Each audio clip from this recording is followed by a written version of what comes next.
Shortwave radio is radio transmission using shortwave frequencies, generally 1.6–30 MHz, just above the medium wave and broadcast band. Shortwave radio is used for long-distance communication by means of skywave or skip propagation, in which the radio waves are reflected or refracted back to Earth from the ionosphere, allowing communication around the curve of the Earth. Shortwave radio is used for broadcasting of voice and music, and long-distance communication to ships and aircraft, or to remote areas out of reach of wired communication or other radio services. Additionally, it is used for two-way international communication by amateur radio enthusiasts for hobby, educational and emergency purposes. Frequency classifications. The widest popular definition of the shortwave frequency interval is the ITU Region 1 definition, and is the span 1.6–30 MHz,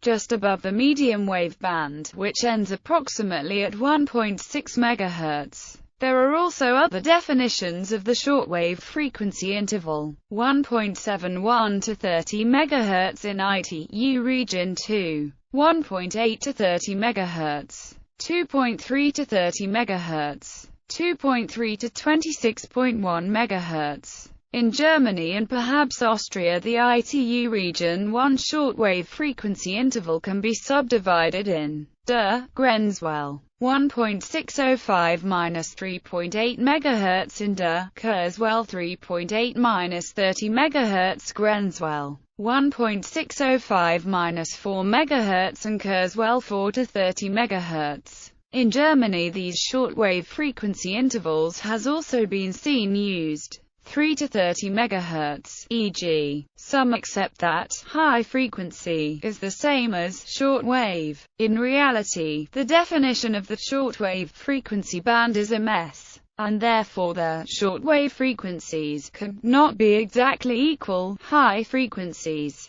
The above other definitions. Shortwave radio received its name because the wavelengths in this band are shorter than 200 meters, which marks the original upper limit of the medium frequency band first used for radio communications. The broadcast medium wave band now extends above the 200 meters (1,500 kHz) limit, and the amateur radio 1.8 MHz to 2.0 MHz band is the lowest frequency band considered to be shortwave. History. Development. Early radio telegraphy had used long-wave transmissions. The drawbacks to this system included a very limited spectrum available for long-distance communication, and the very expensive transmitters, receivers and gigantic antennas that were required. It was also difficult to beam the radio wave directionally with long wave, resulting in a major loss of power over long distances.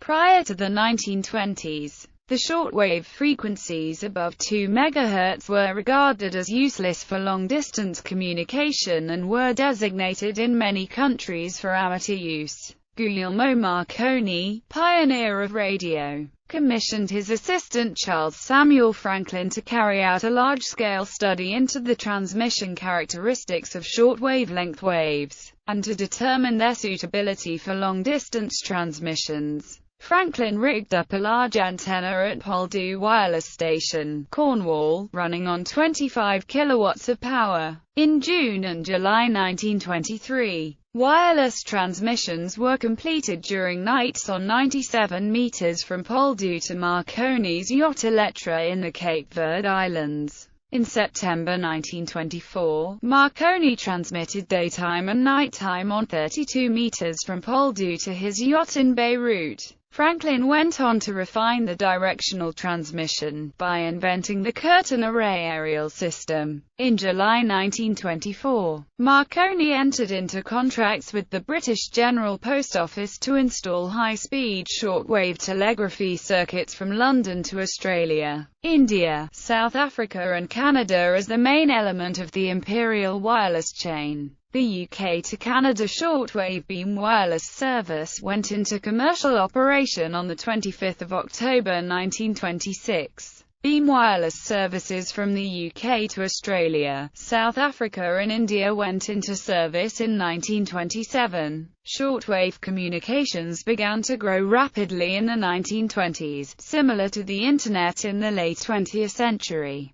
By 1928, more than half of long-distance communications had moved from transoceanic cables and long-wave wireless services to shortwave, and the overall volume of transoceanic shortwave communications had vastly increased. Shortwave also ended the need for multi-million-dollar investments in new transoceanic telegraph cables and massive long-wave wireless stations. Although some existing transoceanic telegraph cables and commercial long-wave communications stations remained in use until the 1960s, the cable companies began to lose large sums of money in 1927, and a serious financial crisis threatened the viability of cable companies that were vital to strategic British interests. The British government convened the Imperial Wireless and Cable Conference in 1928 to examine the situation that had arisen as a result of the competition of beam wireless with the cable services. It recommended and received government approval for all overseas cable and wireless resources of the Empire to be merged into one system controlled by a newly formed company in 1929, Imperial and International Communications Limited. The name of the company was changed to Cable and Wireless Limited. In 1934, amateur use of shortwave propagation. Amateur radio operators also discovered that long-distance communication was possible on shortwave bands. Early long-distance services used surface wave propagation at very low frequencies, which are attenuated along the path.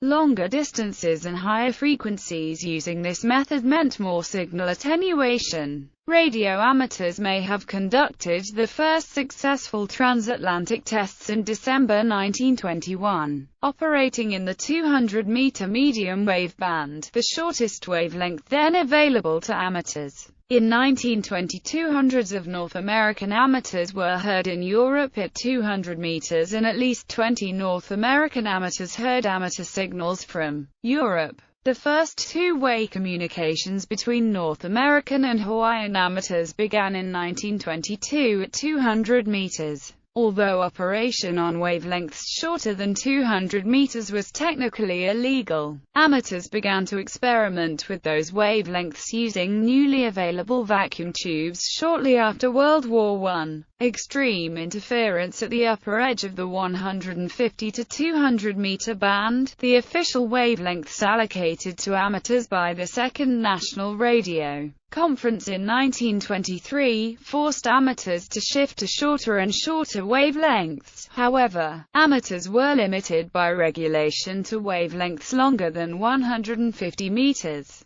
A few fortunate amateurs who obtained special permission for experimental communications below 150 meters completed hundreds of long-distance two-way contacts on 100 meters in 1923, including the first transatlantic two-way contacts. By 1924, many additional specially licensed amateurs were routinely making transoceanic contacts at distances of 6,000 miles and more. On the 21st of September, several amateurs in California completed two-way contacts with an amateur in New Zealand. On the 19th of October, amateurs in New Zealand and England completed a 90-minute two-way contact nearly halfway around the world. On October 10, the Third National Radio Conference made 3 shortwave bands available to U.S. amateurs at 80 meters, 40 meters and 20 meters. These were allocated worldwide, while the 10-meter band was created by the Washington International Radio Telegraph Conference on the 25th of November 1927. The 15-meter band was opened to amateurs in the United States on the 1st of May 1952.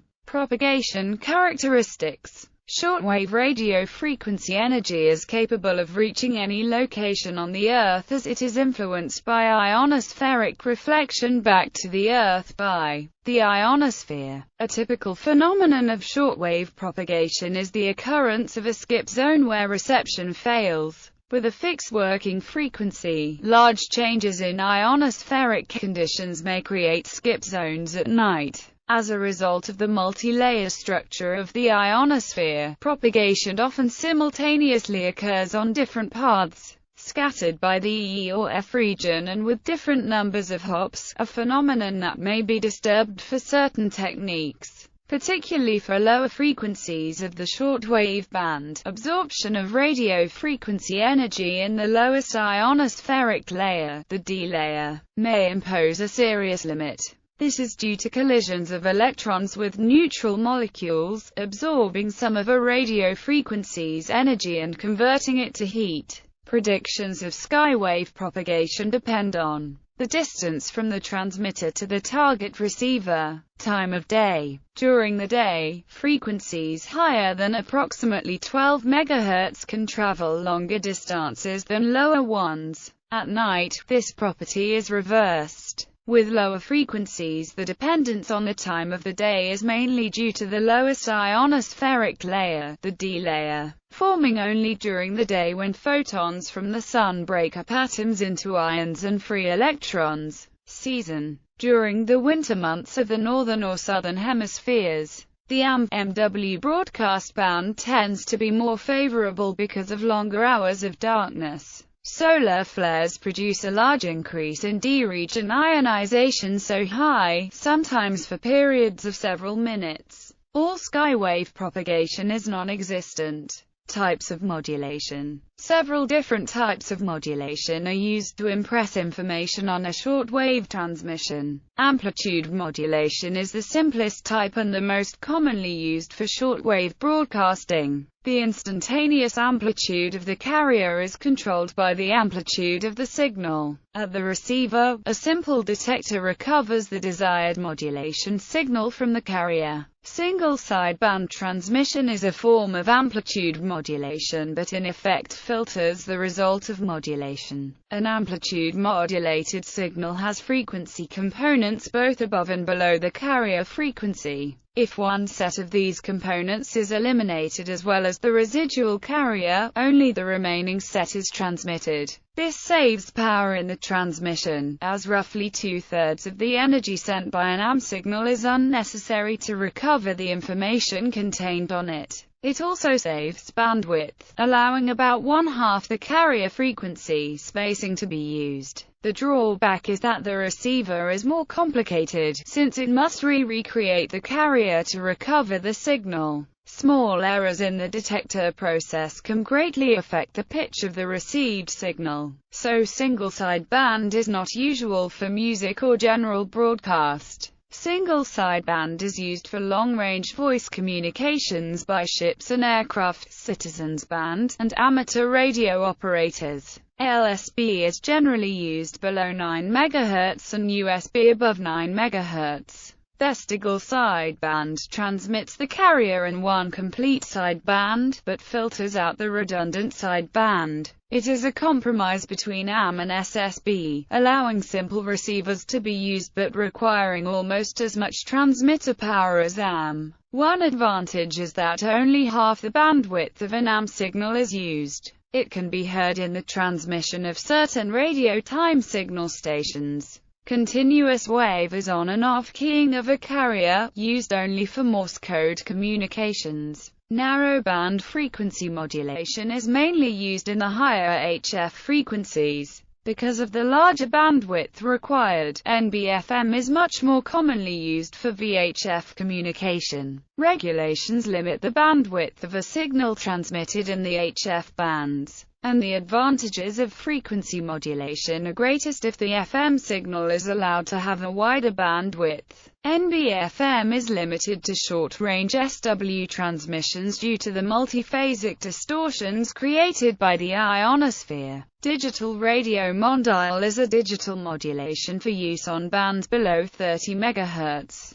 Radio teletype, fax, digital, slow-scan television and other systems use forms of frequency shift keying or audio subcarriers on a shortwave carrier. These generally require special equipment to decode, such as software on a computer equipped with a sound card. Uses Some major uses of the shortwave radio band are international broadcasting, primarily by government-sponsored propaganda, international news or cultural stations to foreign audiences. The most common use of all, domestic broadcasting, to widely dispersed populations with few long-wave, medium-wave and FM stations serving them, or for specialty political, religious and alternative media networks, or of individual commercial and non-commercial paid broadcasts. Utility stations transmitting messages not intended for the general public, such as aircraft flying between continents,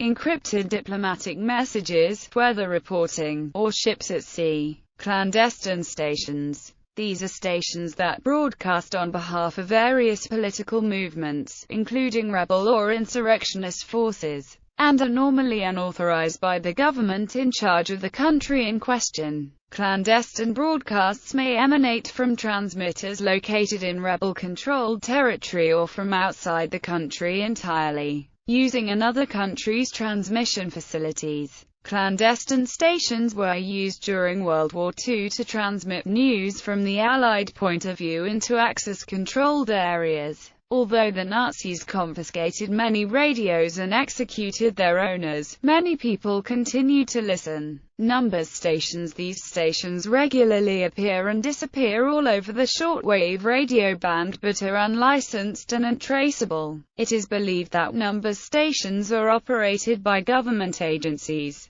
and are used to communicate with clandestine operatives working within foreign countries. However, no definitive proof of such use has emerged, because the vast majority of these broadcasts contain nothing but the recitation of blocks of numbers, in various languages, with occasional bursts of music. They have become known colloquially as number stations. Perhaps the most noted number station is the Lincolnshire Poacher, named after the 18th-century English folk song, which is transmitted just before the sequences of numbers. Amateur radio operators. Time signal and radio clock stations. In North America, WWV radio and WWVH radio transmit at these frequencies: 2,500 kHz, 5,000 kHz, 10,000 kHz, and 15,000 kHz, and WWV also transmits on 20,000 kHz.